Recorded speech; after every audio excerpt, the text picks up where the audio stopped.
indigenous woman was burned alive in Paraguay after being accused of witchcraft, a local prosecutor confirmed last month.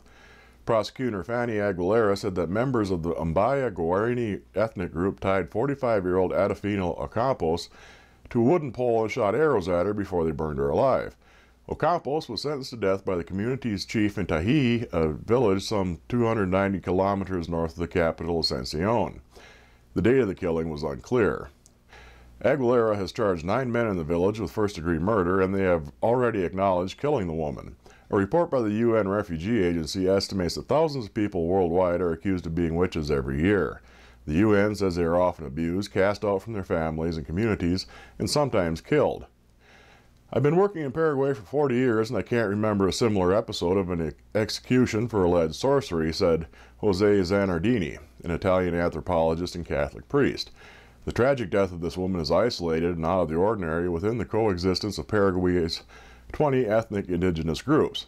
In general, the Indians are very peaceful and tolerant. The State Agency for the Protection of Indigenous Peoples said in a statement Wednesday that although indigenous communities are ruled by customary law, their acts cannot violate the constitutional rights of respecting the life and liberty of people. The saga over the Bill Maher, Sam Harris, Ben Affleck kerfluffle continues to feed the internet's unflagging appetite for drama. On the 5th of November this year, an article analyzing the issue penned by Andrew Brown was posted on a website of the English newspaper The Guardian. The essay was titled, "Why I Don't Believe People Who Say They Loathe Islam But Not Muslims." The article would later be summed up by Terry Firma of the Friendly Atheist as criticism of Islam equals hating Muslims. Several persons took issue with the article's premise, including representatives of the Council of Ex-Muslims Britain, or CMB, who collectively posted a lengthy response which represented a counter-argument defending open criticism of some aspects of Islam, most notably the religion's apostasy codes. That comment was selected by some members of The Guardian's editorial staff to be highlighted on the site. However, for reasons known only to The Guardian's inner circle, that comment was scrubbed from the site, having somehow violated the terms of service of the site. However, that did not occur before the Friendly Atheist reposted the comment in its entirety as a standalone post on their Patheos.com-based blog, as well as being copied on a page of the CEMB site.